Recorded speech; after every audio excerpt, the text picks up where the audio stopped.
परमेश्वर के दैनिक वचन। शुद्धिकरण का काम का उद्देश्य मुख्य रूप से लोगों के विश्वास को पूर्ण बनाना है। अंत में ये हासिल होता है कि तुम छोड़ना तो चाहते हो, लेकिन साथ ही तुम ऐसा कर नहीं पाते हो। कुछ लोग लेश मात्र आशा से भी वंचित होकर भी अपना विश्वास रखने में समर्थ होते हैं और लोगों को अपने भविष्य के संबंध में अब और कोई भी आशा नहीं होती। केवल इस समय ही परमेश्वर द्वारा शुद्धिकरण का समापन होगा। इंसान अभी भी जीवन और मृत्यु के बीच मंडराने के चरण तक नहीं पहुंचे हैं। उन्होंने मृत्यु को नहीं चखा है, इसलिए शुद्धिकरण की प्रक्रिया खत्म नहीं हुई है। यहां तक कि जो सेवा करने वालों के चरण पर थे, उनका भी अतिशय शुद्धिकरण नहीं हुआ। अय्यूब चरम शुद्धिकरण से गुजरा था और उसके पास भरोसा रहने के लिए कुछ नहीं था। लोगों को भी उस स्थिति तक शुद्धिकरण से अवश्य गुजरना चाहिए जहां उनके पास कोई उम्मीद नहीं रह जाती है और भरोसा करने के लिए कुछ नहीं होता। केवल यही सच्चा शुद्धिकरण है। सेवा करने वालों के समय के दौरान अगर तुम्हारा दिल हमेशा परमेश्वर के सामने शांत रहा, इस बात की परवाह किए बिना कि परमेश्वर ने क्या किया और बात की परवाह किए बिना कि तुम्हारे लिए उसकी इच्छा क्या थी, तुमने हमेशा उसकी व्यवस्थाओं का पालन किया, तब मार्ग के अंत में तुम परमेश्वर ने जो कुछ किया है वो सब कुछ समझ जाओगे।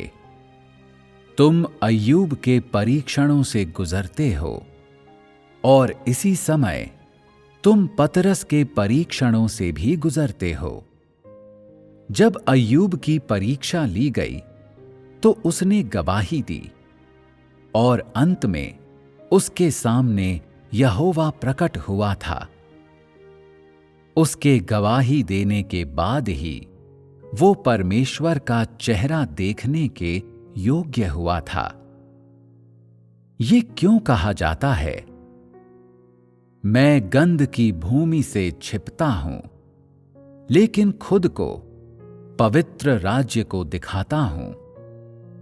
इसका मतलब ये है कि जब तुम पवित्र होते हो और गवाही देते हो, केवल तभी तुम परमेश्वर का चेहरा देखने का गौरव प्राप्त कर सकते हो। यदि तुम उसके लिए गवाह नहीं बन सकते हो, तो तुम्हारे पास उसके चेहरे को देखने का गौरव नहीं है। यदि तुम शुद्धिकरण का सामना करने में पीछे हट जाते हो या परमेश्वर के विरुद्ध शिकायत करते हो, इस प्रकार परमेश्वर के लिए गवाह बनने में विफल हो जाते हो और शैतान की हंसी का पात्र बन जाते हो, तो तुम्हें परमेश्वर का प्रकटन प्राप्त नहीं होगा। यदि तुम अय्यूब की तरह हो, जिसने परीक्षणों के बीच अपनी स्वयं की देह को धिक्कारा था और परमेश्वर के विरुद्ध शिकायत नहीं की थी और अपने शब्दों के माध्यम से शिकायत या पाप किए बिना अपनी स्वयं की देह का तिरस्कार करने में समर्थ था, तो ये गवाह बनना है। जब तुम किसी निश्चित अंश तक शुद्धिकरणों से गुजरते हो और फिर भी अय्यूब की तरह हो सकते हो। परमेश्वर के सामने सर्वथा आज्ञाकारी और उससे किसी अन्य अपेक्षा या तुम्हारी धारणाओं के बिना, तब परमेश्वर तुम्हें दिखाई देगा। अभी परमेश्वर तुम्हें दिखाई नहीं देता है, क्योंकि तुम्हारी अपनी बहुत सी धारणाएं हैं। व्यक्तिगत पूर्वाग्रह, स्वार्थी विचार, व्यक्तिगत अपेक्षाएं और दैहिक हित हैं, और तुम उसका चेहरा देखने के योग्य नहीं हो। यदि तुम परमेश्वर को देखते तो तुम उसे अपनी स्वयं की धारणाओं से मापते। ऐसा करते हुए उसे सलीब पर चढ़ा दिया जाता।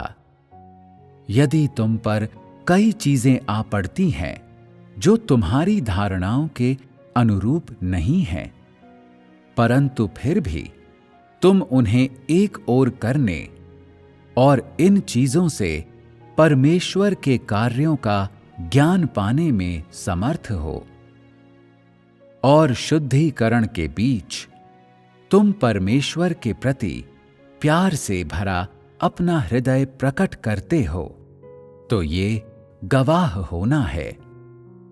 यदि तुम्हारा घर शांतिपूर्ण है, तुम देह के आराम का आनंद लेते हो, कोई भी तुम्हारा उत्पीड़न नहीं करता है, और कलीसिया में तुम्हारे भाई बहन तुम्हारा आज्ञा पालन करते हैं, तो क्या तुम परमेश्वर के लिए प्यार से भरा अपना हृदय प्रदर्शित कर सकते हो? क्या ये परिस्थिति तुम्हारा शुद्धिकरण कर सकती है? ये केवल शुद्धिकरण के माध्यम से है कि परमेश्वर के लिए तुम्हारा प्यार दर्शाया जा सकता है, और केवल तुम्हारी धारणाओं के विपरीत घटित होने वाली चीजों के माध्यम से ही तुम पूर्ण बनाए जा सकते हो। कई नकारात्मक और विपरीत चीजों की सेवा और शैतान के तमाम प्रकटीकरणों, उसके कामों, आरोपों और उसकी बाधाओं और धोखों के माध्यम से परमेश्वर तुम्हें शैतान का भयानक चेहरा साफ साफ दिखाता है, और इस प्रकार शैतान को पहचानने की तुम्हारी क्षमता को पूर्ण बनाता है, ताकि तुम शैतान से नफरत करो और उसे त्याग दो।